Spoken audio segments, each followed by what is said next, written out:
The future of the SEO is totally driven towards artificial intelligence, natural language processing, information retrieval, semantic engineering, and much more.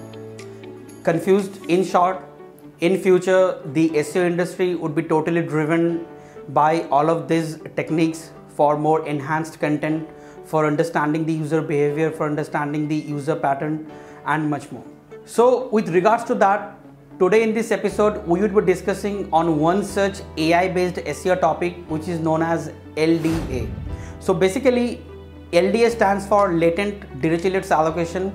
In short, this measures the relevancy signal between document versus document, or between word versus word, or even between phrases versus phrases.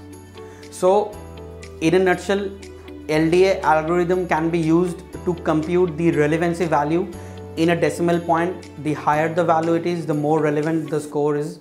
The lesser the value is, the less value the score that is. So now the thing is how LDA can be used to enhance SEO. So let us take one small understanding example for our instance right now. Suppose I want to optimize one of my web page for a particular keyword XYZ. Now what I will do first, I will compute the LDA score of XYZ, which is mapped to a particular page. So I will be having a value, and that value would be giving me how much relevant my page is with respect to that particular keyword. Suppose if I get a score of 0.71, this means that my page is 71% relevant to the landing page against that particular keyword XYZ. So this is, in a nutshell, this is the main concept of LDA. But the thing is how this can help with the SEOs. So here is the scenario.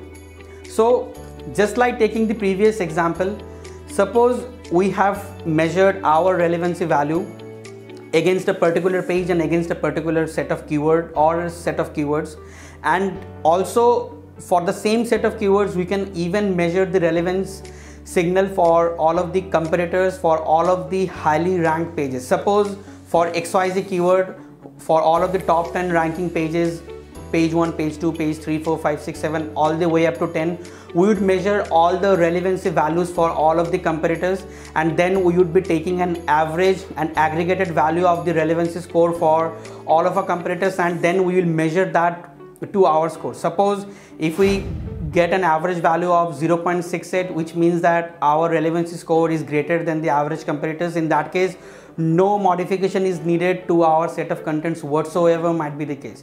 But suppose if we get 0.92 as a relevancy score, which would prove that for that particular keyword XYZ, the competitors' landing pages are highly relevant and our landing pages is comparatively a bit less relevant, and this can give the SEO experts more clues and options to re-optimize, refurbish their content so that they can achieve some better values.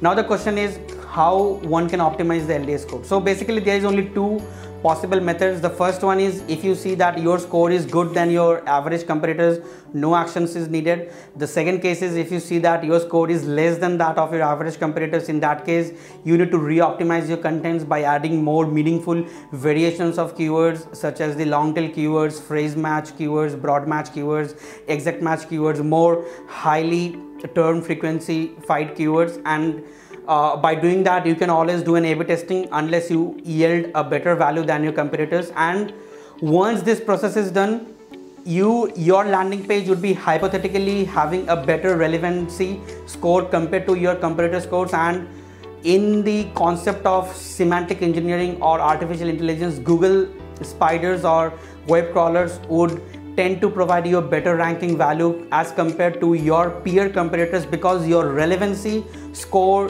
is a bit better or even better than your competitors. So this is the overall concept about LDA, which once again stands for Latent Dirichlet Allocation and can help you optimize your campaign using relevance set of metrics. Thanks for watching.